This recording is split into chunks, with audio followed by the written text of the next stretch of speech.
Okay, good morning, ladies and gentlemen. May I have attention, please? All quiet, please. Thank you. So have your notes out. We'll continue with looking at the United States in the late 1800s, becoming an empire in a time of serious racism and imperialist attitudes and all the details and so forth that are associated with that. Okay? Yeah, it'll be good. Reminded to you, 48 hours from now, bring in, print it out, or if you know you're going to be absent, then submit it by like Google Classroom email so that I can get it. Your preliminary assignment, the annotated bibliography, okay? And I've gotten a couple of communications from some people as far as like topic areas. Remember, the key thing is what you're interested in and make sure that there's enough sources out there so we can make sure that when we come up with a really good question that you're going to have good positive results in the early stages of your research. Okay, any questions about that? All right, how many of you guys are like, I still have no idea? How many of you guys are, no idea? Really? No idea? I thought you just said you got Red Scare. So you have no idea, or do you? It's like, are you have no idea, or are you a member of the Communist Party? Okay? I am. Have no idea. Yeah, it's like, yeah. Exactly. And, I mean, there's just so many different things out there. Oh, by the way, we're not going to get into a lot right now, but keep an eye on big stuff. One of the big units we did last year was on civil rights and the courts. Raise your hand if you can tell me an important event that took place since the last time we gathered relative to politics and the courts and so forth. Yep, at age 87. U.S. Supreme Court Justice Ruth Bader Ginsburg died. So she is no longer in that seat. There are 8 members of the Supreme Court. Her funeral is going to be taking place later this week, and President Trump has already indicated that by Friday or Saturday, I believe, he will have announced his nominee, and he's already indicated he wants to have a woman on the court. No doubt this will be a woman who is probably not aligned with Ruth Bader Ginsburg as far as judicial philosophy, probably more aligned with his previous nominees who were on the court, Gorsuch and Kavanaugh. And of course, that's in the midst of a presidential election. It's very, very, very high stakes, intense, and so forth. I mean, this is like politics and the courts and everything. And I'm actually kind of like, because that's one of the things I was really trying to stress with you guys. Because you guys know, oh, the president's an important position. Hello, of course it is. But a lot of you didn't learn until last year that the Supreme Court is really important. I mean, really important. 9 of them on there until they die or retire. That could be a very long time. And they get to interpret the Constitution. If you don't like it, pound sand. Or, good luck, amend the Constitution. Or, good luck, try to get the court to change its position. And usually that only happens after there is change in membership over time. So watch that. That's going to be very interesting, very high stakes. Don't be surprised. Already it's part of the discussion. I anticipated this, that if the Republicans are able to, President sends it to the Senate, and that nominee is confirmed, making what looks like will be a more conservative Supreme Court. Don't be surprised if the Democrats gain control of the White House and the House and the Senate, that they add more members to the Supreme Court. Can you do that? Yes, you can. Okay? Why would you do that? If you don't like, I'll give you a quick answer. A quick answer.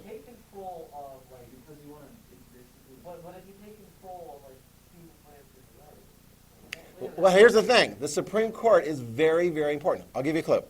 At 32, President Roosevelt, when he came in, big Democrat victory in 1932. The Republicans, Hoover and the Republicans were seen as like not handling the Great Depression very well. So the Democrats came in the House and the Senate, President Roosevelt. They instituted all kinds of different policies and plans and so forth, and they were moving along forward. Some people were objecting and filing lawsuits in the courts. The Supreme Court found unconstitutional key parts of Roosevelt's New Deal policies and plans. And Roosevelt's like, not very happy, so he suggests not adding 2 members of the Supreme Court, but 4 new members of the Supreme Court.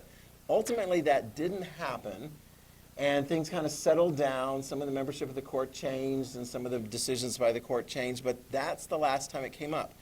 Supreme Court Their decisions are very, very important political on issues like abortion and gun control and immigration, all kinds of things. And so, yeah, it's in the midst of this whole thing. And I think the more people understand the importance of the Supreme Court in the whole political arena, yeah, sure, make it part of the debate. 4 years ago, a conservative died, Scalia, and Obama appointed a replacement. The Republicans were in the majority in the Senate, and they said, we're not going to actually vote on this. We don't want to. We don't have to. We probably would reject it anyway, so we'll wait until the next president comes in. And so Trump was elected, and Gorsuch was the one who was nominated, and a majority in the Senate, Republicans, approved it. This time now, you have Republicans in control of the presidency and the Senate. Do you think they want to get a nominee through? Yes. There's 53 Republicans in the Senate. 2 Republican senators have already come out publicly and said they didn't want to vote on a nominee before the election. I don't know where the other 51 are. We'll find out over the next days. How many does it take to get a nominee through the Senate? Now you think 51. What about if it was 50 voting in favor and 50 voting against? That's a tie, right? Remember last year? Who breaks the tie? The vice president breaks the tie. How's Pence going to vote on a tie? Yeah, he would vote in favor. I mean, hello. I mean, he's the vice president. So this is going to be very interesting. Keep an eye on that. Keep an eye on the whole presidential election. It's really interesting. I think the first public debate between Trump and Biden will be over the weekend, I think. I want to say Saturday or Sunday? Something like that. So all very good. Okay, all very good. Be respectful. And yeah, I mean, eat your popcorn, fine, whatever. Civics test taking place week after next and so forth. Yeah, any other questions, comments? Annotated bibliography. If you have questions, so forth, just shoot me an email. Otherwise, I will anticipate having that turned in this time next week. Or this time next time we get together. And I hope we get together. If we have to submit it electronically and so forth, we will, because the students at home are going to be doing that as well. And I'll be setting up Zoom meetings with them as well. And I hope everything kind of goes well. Because elementary is after 2 weeks. You guys know that. Which is elementary. Yeah, let's go ahead and stand for the pledge. All right. Ready? Begin. I pledge allegiance to the flag of the United States of America and to the republic for which it stands, one nation, under God, indivisible, with liberty and justice for all. Okay, thank you. He never came. All right.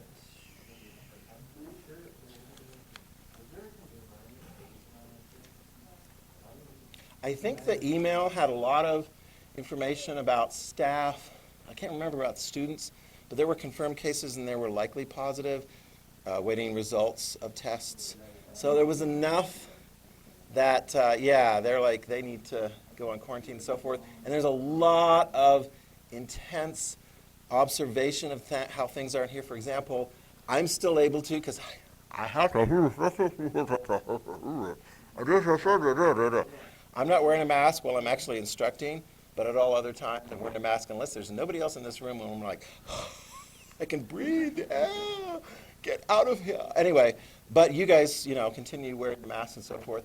And as far as I've noticed, you've been real good. Occasionally when you need to chow down on something, But, I mean, that's how it is. It's a lot of, Central District Health, which has responsibilities as far as the state in maintaining the health and so forth. They are giving very clear, careful advice to the school board, and they met last night and made the decision with respect to the elementary. So continue doing your best. If we do have to go into remote and so forth, I'll be on camera. I hope we can make it well beyond then. If we go remote, will we go back to our normal block schedule? Good question. I do not know. Good question. I do not know.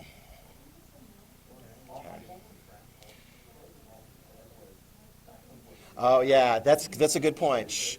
When we set up Power School, it takes a lot of time to get that set up just the way we want. And so, yeah, it's not like an easy, quick, you can reverse the course of the Titanic. excuse me, that's a bad analogy. You can reverse the course of whatever mode of transportation you're in. Yeah.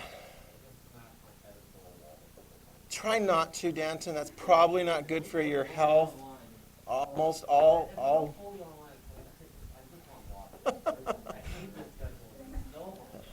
I can tell you what, I mean, one of the things, if for students who are paying careful attention, be nice, and are very diligent, I actually like it when I can get 90 minutes worth of class instruction, including some videos and so forth, 90-minute period, as opposed to trying to get sometimes more of that into 45 minutes, and it doesn't always work out so well. So, apologies for going a little fast. We ready? Let's go. All right. Yeah, I was looking up here. We got 34 minutes now. All right. But yeah, all these things are very, very important. Where we left off last time, I think, let me just kind of look over. Let me see some of the last things that you guys write down. We got social Darwinism. Oh, you got lovely handwriting. Oh, good. Yeah, we got past the social Darwinism. Good. Perfect. Yeah. So, some people are racist. Really, back then, people were really serious racists. They're like, oh, I'm going to be nice to you, you little child who looks different than me. You know? I'm like, what the heck? Or you end up like with really bad racists like Hitler. They're like, oh, you stupid inferior species, clear the deck and let real people take advantage of the resources there and grow food and eat the food off those lands. I mean, that's messed up. Although you're like, I don't know, how many of you guys read, was it Charlotte's Web? Do you know that story? Right? What's the name of the pig? Wilbur and the spider show? I mean, wasn't it, am I right? Wilbur was like a runt? Yeah. And they were just going to get rid of him because they're like, it's a runt. It's not worth like putting any resources in there because it's not going to grow up into a big full-grown hog. And so, but they decided, was it the kid? Decided to like raise it. So, I mean, that's like, yeah, I mean, it's like farming techniques. You know, if something is not doing too well, you don't necessarily put, you know. Thankfully, that's not the way it is with families. In modern times, they don't look and go, oh, well, there's some problems with so-and-so. Just leave them out in the yard. But historically, that happened. And there were some people that thought that should happen to so-called inferior species during that time period, which is messed up. Very messed up. In any event, hey, this is clear. This is clear. The United States is getting a message that if they want to compete on the world stage economically, they're going to need to have an empire. There's a lot of these messages going forward. Now, it is part of a big political debate because we're a democracy back then. And some people looked and they heard the echoes of George Washington saying, stay away from international conflict. It will not work out very well for you. Those debates are still going on. When we look at all the different places in the world, people are like, do we have enough resources and enough oomph to get involved here and there and there and there? I mean, literally, the Pentagon, the Defense Department, tries to figure out what it would be like to manage one war or maybe two small wars, but it's kind of hard to do like two big wars or three small wars and so forth. But they still go through the various different plans because that's the way the world is. Things pop up here, there, and everywhere. Whew. Are American interests involved in other parts of the world? Well, when you're a big international economy and American businesses and so forth are connected to so many different places, you're involved. I mean, it's not just that. I mean, there's so many different things. So, message from man. The United States needs a big navy. Yeah, we did. Could we afford one? Yes. And we'll see later when we get to like President Roosevelt, Teddy Roosevelt. He's actually going to send our big modern navy on a goodwill tour out to the rest of the world, all painted white, just because it looks good. All painted white, these big naval ships from the United States go visit all these ports in different parts of the world, not as a threat, although it is kind of a reminder that we're big. We're big. And the message came from, I don't know if we hit on that last time, man was looking, the influence of sea power upon history, 1660 to 1783. Guess which country stood out as a clear example of this country had a big navy, a strong navy, to protect their imperial interests, their economic interests? Perfect, you guys. Britain. Yes, Britain. Britain had, at that time, the biggest, most powerful navy. The United States was moving up into that position, and we'll see Germany was moving into that position too, because they had surpassed Britain, say about 1900, as the number one industrial economy in Europe.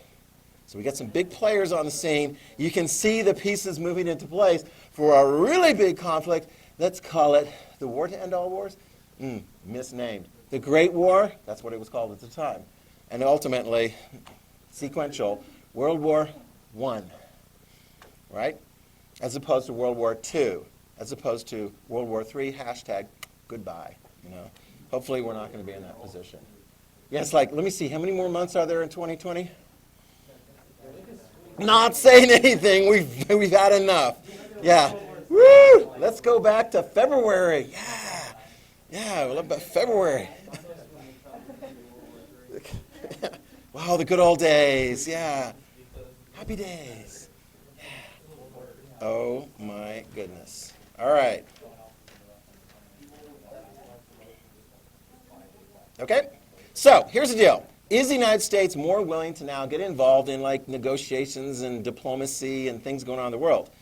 Well, jumping ahead to 1904, 1905, did the United States get involved in the diplomatic resolution of the Russo-Japanese War? Yeah.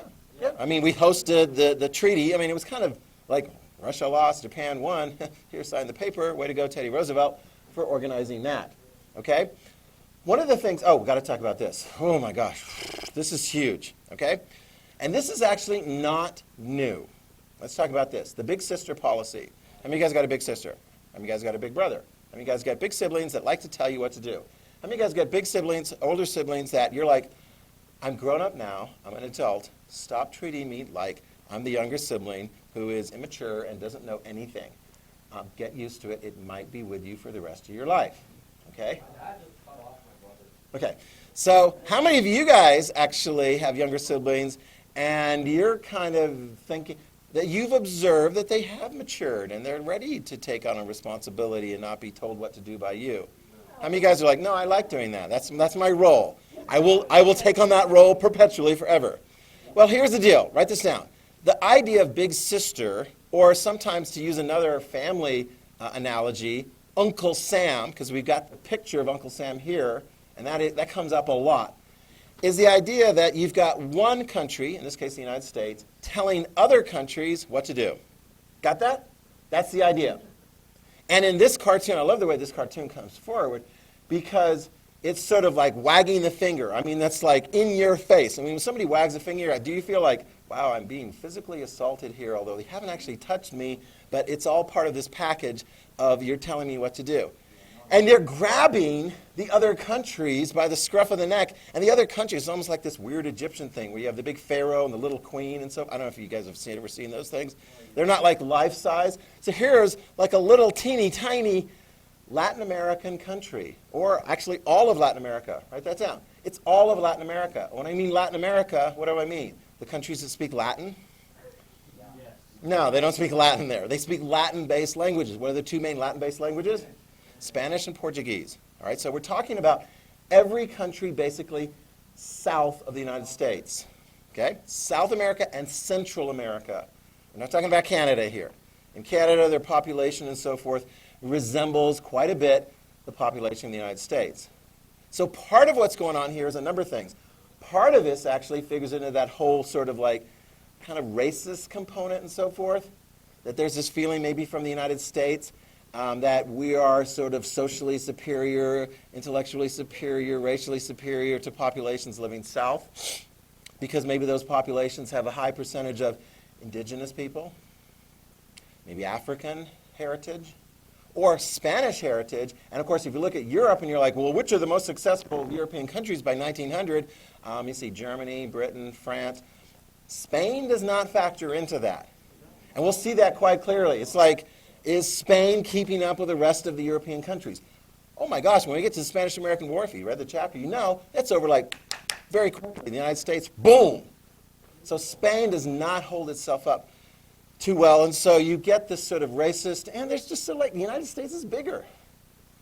And so here's the deal. Here's the linchpin of it.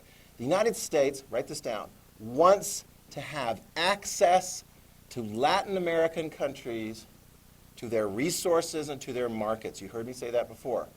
In economics, that's a big thing. You want to be able to buy the stuff that is available in those countries, okay, at decent prices. And you want to be able to sell your stuff, your finished goods, to those countries without things like tariffs and so forth. All right?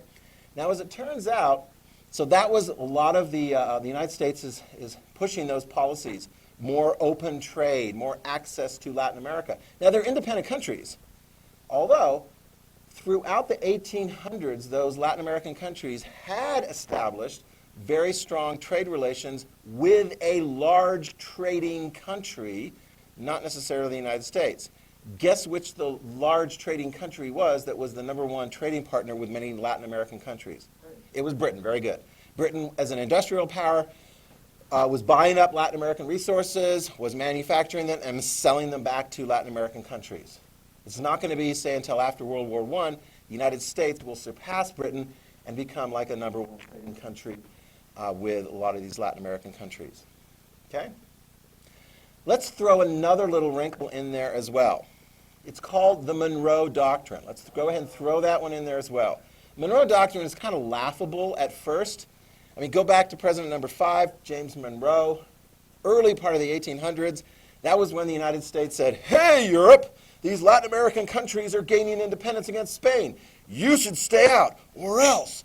We're the United States. We're the first independent country in the Americas, and you guys need to stay out. And don't come and try and take over these Latin American countries. Like, the United States is going to stop them? Yeah. Who and what navy? Actually, what country was most responsible for Latin American countries remaining independent throughout the 1800s? I'll give you a clue. It's the same country that liked to be able to trade with all of those Latin American countries. It was Britain. But notice this. The Monroe Doctrine is taking on a different light as we get to the end of the 1800s. Can we back up those words when we say, yeah, we're going to protect the independence of Latin American countries? Can we back that up? Yeah, with economic power and military power. Put this down. The United States, and you'll see this when we get to the Zen chapter. I mean, you can go, oh, Zen is so anti-American, da-da-da-da. Whatever. He cites plenty of examples where, put this down, the United States not only tells Latin American countries what to do, but we send our military in if we don't like what they're doing or we fear the outcome. And sometimes the military goes in to protect U.S. interests, and sometimes those U.S. interests are business interests, economic interests. And sometimes on close examination, you look and you're like, well, whose interest is it? Is it good for America when business is succeeding? Sure. Is it good for businessmen when business is succeeding? All right, well, what about an American businessman? Write this down, because this is a theme going on here. One of the things that happens in the world is people who have money look and they want to invest. And they invest in different parts of the world. So some American businessmen are like, we want to buy resources, assets, land in Latin American countries. So they do. They buy it up from whoever. So as it turns out, in some of these Latin American countries, you've got American businessmen who own a lot of the land, who own mining operations, they own agricultural operations. So they're big players in those countries. When we get to the Mexican Revolution, you're going to hear things like over 1/2 of the economy in Mexico was American-owned. I mean, would you be concerned if, like, China owned more than 1/2 of the United States economy? I don't know, check your things right now. It's like, how much does China own? It's like, but it's free market, you know, anybody can buy whatever and so forth. You're like, Anyway, so I mean, like, what could an American businessman do, say, if, let's say in Guatemala, because this is going to come up, let's say in Guatemala, you got American businessmen that are growing lots and lots of bananas, and they export bananas to places that can't grow bananas. So then the government of Guatemala and so forth, listening to the poor people there, say, maybe we should, like, take over that land and redistribute it among the poor people. Interesting idea. What do you think the American businessman thinks of that idea? No. So, Austin, if you're the American businessman that owns a lot of banana interests in Guatemala, and the Guatemalan government's no longer listening to you, do you have any other plans? Would you talk to Uncle Sam? Would you talk to your government?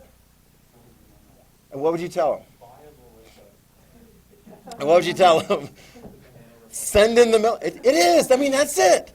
The Banana Republic, it's not just a store in the mall. The Banana Republic is a republic that's government looks out for the interests of banana growers. And I'm not talking about banana pickers.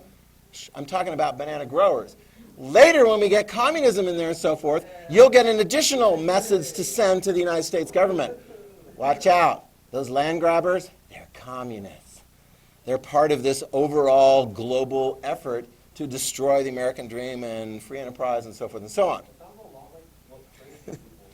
No, I mean, it's a, this is part of the whole thing that's going on. As America gets bigger, more powerful economically, we get very involved in other parts of the world, and we get in their business. You got that? Like a big sister. It sounds so sweet. Like an uncle. Or like, well, fill in the blank. You know, but it's just our economic interests. Sure. All right? One of the first issues we got involved in Latin America, where we sort of jumped into the middle of diplomacy and something that was going on there, was a fight between Britain and Venezuela in the northern part of South America. And some people would go, what the heck is the United States doing butting in there? What was going on was a territory dispute. Now, Mia, if there's a territory dispute between two countries, Venezuela, and that's on the western part of that map, and Britain, and at that time, Britain still had control of British Guiana. Today, if you go there, it's an independent country. It's called Guyana. It's very jungle-like. So you got a border dispute. What is potentially one outcome of a border dispute between two countries? Could they go to war? They could. Who would you pick in a war between Britain and Venezuela? Who do you think would win in a war? You think Britain would? Now, Venezuela may have the home field advantage, although Britain does have territory right there. So Britain doesn't have to necessarily land on the shores from the ocean, although they have the military to be able to carry that out. But write this down. Britain looked like they were in a stronger position to get what they wanted from Venezuela. To go, hey, we're going to take that, right? I mean, do countries do that in the world at times? Give me that, or else. I mean, China was doing that for like hundreds and hundreds and hundreds of years with Korea. And Korea's like, hey, as long as we get to be a country, here's my lunch money. You know, it's tribute. But here's the deal. Britain, putting pressure on Venezuela, the United States stepped in and said, don't do that. And you're like, Britain's like, you're up in the northern part of the Americas. Stay out of the southern part. But the United States is like, this is our hemisphere. And we have responsibilities not just to our own people, but to all of the peoples throughout Latin America. Isn't that right? Little Latin American countries. I mean, could we get toe-to-toe with Britain if we really wanted to back up the interests of Venezuela? I suppose we could. So interesting. I don't know. Garen, you're Britain. What are you going to do when the United States is like, stop doing that to Venezuela?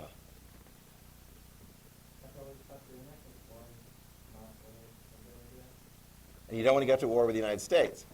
Not worth it. Not worth it. In fact, write it down. Okay? We'll dispense with this one fairly quickly. The British did back down. And here's a cartoon that's got President Cleveland. You see number 22, 24, same guy. President Cleveland twisting the tail of a lion. What does the lion represent? Britain, right? And here are the Latin American countries going, yay, America, we like you, Uncle Sam. We like what you did this time. So they were happy with the United States putting pressure on Britain to back down. Britain backed down in the sense that they submitted the whole issue to arbitration. So there was an arbitrator who basically, I want to say, split the difference and said, okay, you get this part and you get that part. They didn't go to war. Britain did feel a little bit like, what's the deal, United States? Why are you giving us a hard time?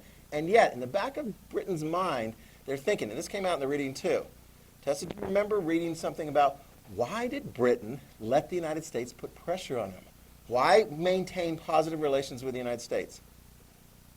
What was the big picture? What was the thing that Britain was sort of anticipating perhaps in the future that maybe they wanted to be on the good side of the United States?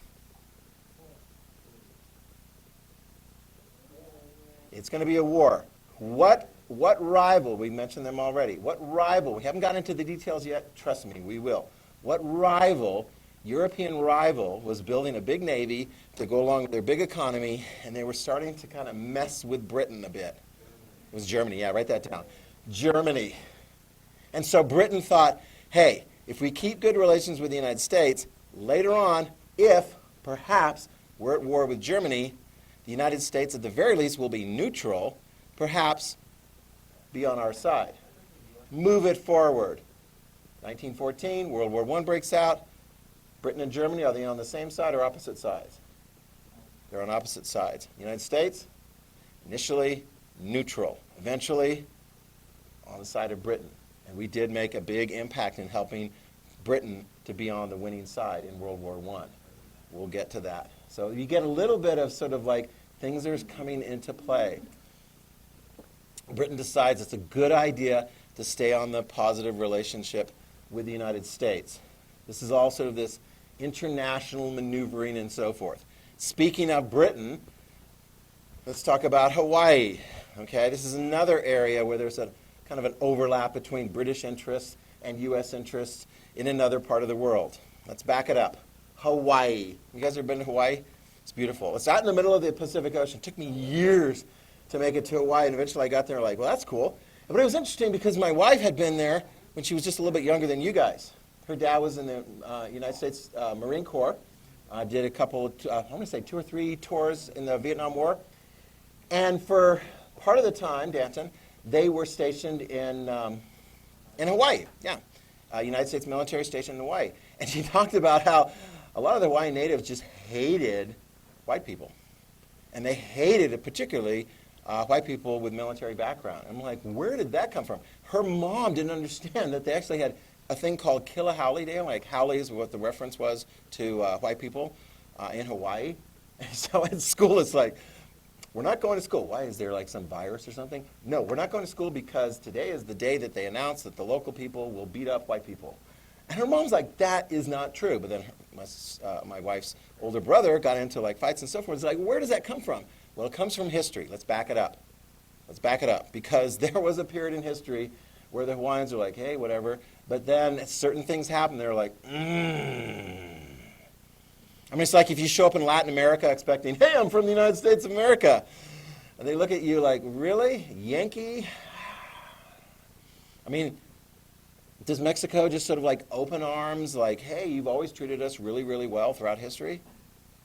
Not necessarily. It's important to know history. So if you guys want to do like mountain climbing and so forth in Iran, you need to know a little bit about the history and so forth, okay?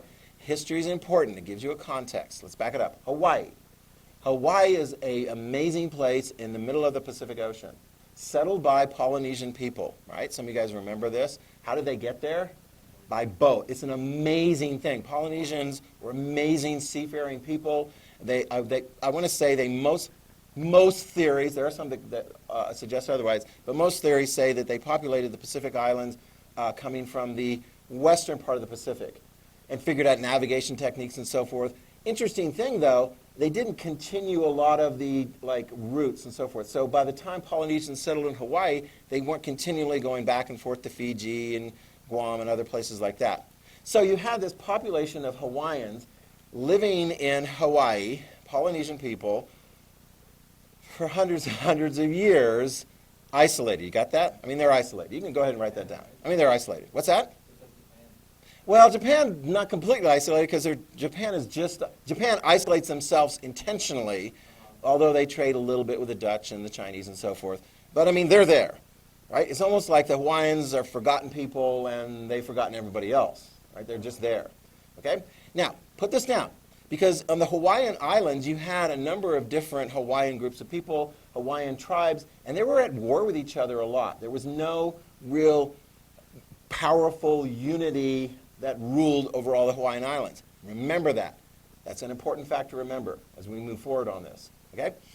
Eventually, Europeans showed up. Guess which European country was the first to show up on the shores of Hawaii? It's not that hard. It's a big seafaring country. Exactly. It was Britain. I mean, it's a good guess, because Spain was the first to make their way across the Pacific Ocean, but it was Britain. It was Captain Cook. I mean, he got around. Captain Cook was the first British person to check out Hawaii, and actually kind of liked it. It's like, wow, fresh water, fresh food, resupply. Oh, nice trees. We can use these on our masts and so forth. So, write this down. The British wanted to establish some kind of a control over Hawaii. Now, two facts. One, how did it work out for the Hawaiians when the British arrived as far as like disease resistance, that sort of thing? Yeah, remember that from the 9th grade? Yeah. A lot of the Hawaiian population died because they didn't have that kind of immunity that had been built up over in European, Asian, North African, and so forth populations over many, many, many generations. But they did survive, although there was a lot of decimation. The key thing, though, and this is very interesting, the British sort of looked and said, well, you've got all these different Hawaiian groups and so forth. Perhaps it would be easier if we just dealt with one Hawaiian group. So they took sides in the tribal conflicts. How could the British help one side gain control over the other Hawaiian tribes? Perfect. You guys figured this out. You give them the weaponry, right? So now Britain deals with a royal family that is ostensibly in charge of Hawaii, and that royal family grants access to the British, their navy, and so forth. And so the British maintain a naval presence and an economic presence there for many, many years. Got it? All right, now, so where does America come in? A couple things. Very significantly, a number of Americans move to Hawaii and through various different means purchase a very significant amount of land. Got that? So now you've got American interests, whites, who are big landowners in Hawaii. Okay? They're growing pineapples. They're also growing a lot of sugar cane. The temperature, the climate is very good for growing lots of sugar cane, and then they export it to various different markets. Well, one big market is the United States of America, although there's a problem with that. Because if you're in Hawaiian-controlled, sort of British-controlled Hawaii, and you're growing sugar cane, when you send it over to America, it gets charged a tariff. Make sure you write that down. It gets charged a tariff. Imports are charged tariffs. As compared to if you grew sugar cane, say, in Louisiana, all right? How much tariff did those people have to pay? Zero, because they're part of the United States. Keep that in mind, because that's going to be very significant in the motivation for these American planters. Okay? A couple key things to keep in mind. Eventually, the British are like, okay, we're not as interested in continuing on here, and it looks like at least somebody is interested in moving in and re-changing sort of that protectorate role that the British had had. And it was the Americans. Although, as you have read in the chapter, the Americans were somewhat reluctant. Okay? There is a reluctance on the part of the American government to get too involved in Hawaiian affairs. So the planters, the sugar planters, take matters into their own hands. In 1893, they have a successful revolt and overthrow the royal family, Queen Liliuokalani. 1893, they overthrow. And they've got a plan. Because they're like, we don't want to have to mess with the local government. We want our territory that we live in to become part of the United States. So they send a message to the United States government. Hey, just like occurred in the American West, eventually you get enough white people show up, and then they petition, and then it becomes a state. And in fact, it was already a territory. So, come on, Hawaii, let us be a territory. President Cleveland, at the time, was basically like, no, we're not interested. Because why would, I think we have kind of already identified, why would a bunch of white planters, American planters in Hawaii, want Hawaii to be part of U.S. territory? Exactly, no tariffs, please. Yeah. Because if they're part of U.S. territory, then they can sell their sugar at very competitive prices in the United States market. I mean, it kind of makes sense. And so they saw the Queen as being in the way. The British aren't so much in the way. They're kind of like reordering things and so forth. It's not like they go away. They still have a lot of interests and locations and so forth. But what is it that's going to finally get the United States government to agree to take over control of Hawaii? What is it that's going to finally make them agree? Why do they need Hawaii? Why should Hawaii be part of like the U.S.?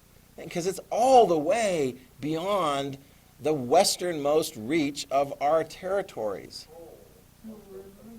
Tourism. I mean, why do we need a military base halfway across the Pacific Ocean? When are we ever going to have assets on the other side of the Pacific? Is there a war? You read the chapter. Is there a war in which the result of that war leads the United States to possess control of Asian land, albeit islands? The Philippines, yeah. When we capture the Philippines as a result of the Spanish-American War, write that down. When we capture the Philippines as a result of the Spanish-American War, we'll look at this a little differently. Because then it's like, well, what is it going to take to maintain control of the Philippines on the other side of the Pacific Ocean? Maybe if we have a naval base in the middle of the Pacific in Hawaii, that would work out really well. So what does the United States military advise the president? Actually, by the time we get to it, it's going to be William McKinley. President McKinley, sworn in I think it was March back in those days, 1897, and he looks at it quite a bit differently. Yeah, and so, yeah, by 1898, President McKinley goes along with it. The House, the Senate goes along with it. I mean, they've been willing to go to war and so forth against Spain. They've got the Philippines. They're like, all right, let's do this. So where does that leave Hawaiians? They're not in control of the island anymore. Who's in control of the island? America. And in particularly, what component of the American infrastructure is definitely setting up shop on the island? The military, exactly. I mean, when you think, later, Pearl Harbor, what military assets were hit by the Japanese of the Americans in Pearl Harbor? The Navy, we had air stations there, we had Marines there, and they were all hit very hard. And then ultimately, did Pearl Harbor play a positive role in helping to defeat the Japanese? Heck yeah.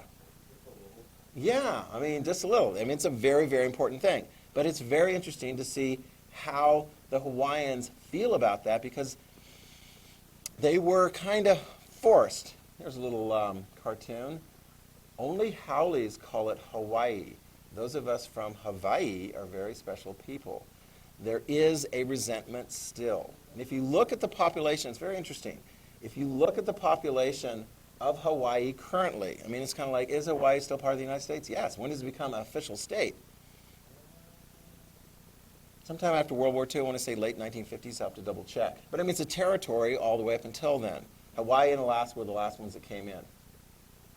If you look at the current population of Hawaii, the demographics, there's a significant native population. And they know their history, and they're not all that excited about like how they came in, right?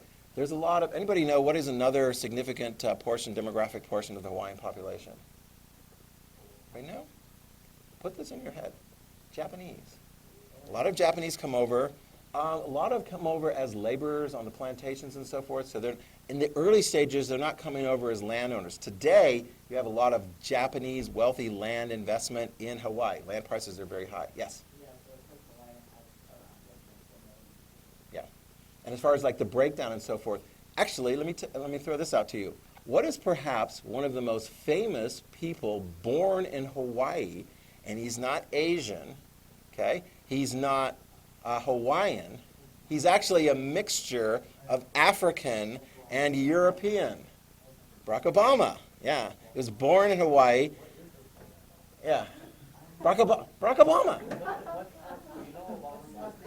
His last name is Obama. And he was in high school in Hawaii. It was always fascinating because my wife, having been there, she's like, here's the pecking order, okay? Because here's a pecking order in high school. It's like, North Star is so safe compared to some. You just got like a pecking order. I mean, Native, other Polynesian, right up there, so Samoan and so forth. Asian, okay.